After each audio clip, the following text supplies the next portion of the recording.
अतीक को बचाने के लिए, फेवर करने के लिए उन्होंने ऐसा किया। इन्होंने माफिया अतीक अहमद के पक्ष में गवाही दिया, उनको बचाने का प्रयास किया और उसको बचाने के लिए ही ये बचाव साक्षी के रूप में उपस्थित हुए। इनका इस केस से कोई लेना देना नहीं था, इसके बावजूद ये इस केस में उपस्थित हुए। उन्होंने ये भी बताया कि उमेश पाल ने स्वयं कहा था कि मैं जो है चश्मदीद साक्षी नहीं हूँ। ये हुआ कि आपने अपनी केस डायरी में कहाँ पे लिखा है, तो इस पर उन्होंने हाथ खड़े कर दिए। अतीक अहमद की मदद करने के आरोप में सीबीआई के एक अफसर भी फंस गए हैं। अमित कुमार नाम बताया जा रहा है, डिप्टी एसपी सीबीआई के। किस तरह के मामले में बनते हैं, बात करने के हमारे साथ एडीजीसी सुशील वैद्य जी हैं। ये जो सीबीआई के डिप्टी एसपी हैं अमित कुमार, क्या एलिगेशन है इनके ऊपर, किस तरह से अतीक की मदद कर रहे थे? जिस केस का फैसला 28/3/2023 को हुआ, उमेश पाल अपहरण केस का, उसमें ये बचाव साक्षी के रूप में उपस्थित हुए थे। बचाव साक्षी संख्या 41। इन्होंने माफिया अतीक अहमद के पक्ष में गवाही दिया, उनको बचाने का प्रयास किया और उसको बचाने के लिए ही ये बचाव साक्षी के रूप में उपस्थित हुए।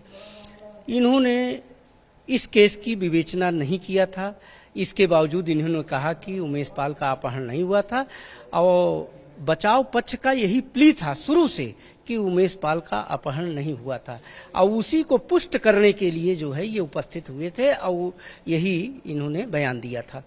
इनसे पूछा गया कि आप इस केस की विवेचना किए हैं, तो कहा कि हमने इस केस की विवेचना नहीं किया। इनका इस केस से कोई लेना देना नहीं था, इसके बावजूद ये इस केस में उपस्थित हुए। ये भी इन्होंने कहा कि राजू पाल मर्डर केस के ये चश्मदीद साक्षी नहीं है, जबकि इसके पहले जिला पुलिस ने विवेचना किया था राजू पाल मर्डर केस की। उसमें जिस दिन एफआईआर होती है उसी दिन इनका 161 का बयान होता है। 161 के बयान में इन्हें चक्षुदर्शी साक्षी माना जाता है। कालांतर में सीबीसीआईडी द्वारा भी विवेचना होती है, जिसमें अन्य अभियुक्त भी बढ़ाए जाते हैं। उसमें भी उमेश पाल जो है चक्षुदर्शी साक्षी रहते हैं। किन परिस्थितियों में डीएसपी अमित कुमार जो है इनको चक्षुदर्शी साक्षी नहीं माना, इस संबंध में पूछा गया तो उन्होंने कहा कि हमने अन्य गवाहों से बयान लिया, तो उन्होंने बताया कि उमेश पाल जो है चक्षुदर्शी साक्षी नहीं थे, न ही वो राजू पाल मर्डर केस में उस समय जो गाड़ियां थीं न उसमें बैठा था, न वहां पर उपस्थित था। फिर ये पूछा गया कि उन्होंने ये भी बताया कि उमेश पाल ने स्वयं कहा था कि मैं जो है चश्मदीद साक्षी नहीं हूँ।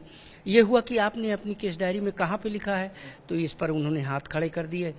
तो कानूनन ये होता है कि अगर आप किसी का बयान दर्ज कर रहे हो तो 161 सीआरपीसी में आप लेखबद्ध करोगे, जो भी हो, जैसा भी हो, जिस प्रकार का बयान हो आप लेखबद्ध करोगे और आप उसको आगे चल करके अपने उसके समर्थन में उस तरह के साक्ष्य संकलित करोगे। डीएसपी अमित कुमार का यह कृत्य एक लोक सेवक के विरुद्ध जाता है और उन्होंने विरुद्ध काम किया था। इस संबंध में हम लोगों ने माननीय जिलाधिकारी महोदय को पत्राचार किया था। हाँ।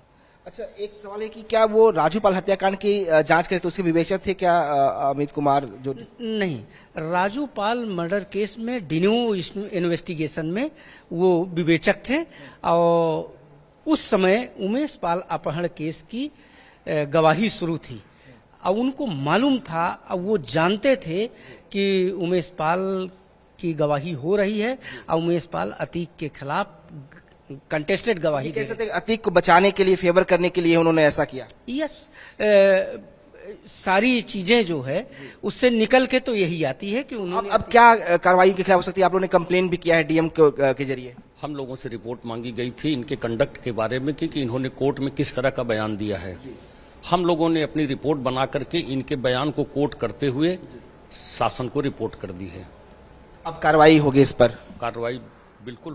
और सरकार ने जो है वो डीओपीटी को बकायदा इसके लिए पत्र भी लिखा है ताकि वो खिलाफ एक्शन लिया जाए, चूंकि इस मामले में डीओपीटी ही एक्शन ले सकती है। लेकिन जिस तरह से कहा जा रहा है कि पहले तो एलिगेशंस थे कि पुलिस वाले मदद करते थे, लेकिन सीबीआई के एक अफसर ने भी अतीक को बचाने के लिए उनके पक्ष में गवाही दी और इसी को माना गया कि ये जो कंडक्ट है वो उसके खिलाफ है और इसीलिए अब एक्शन की तैयारी है।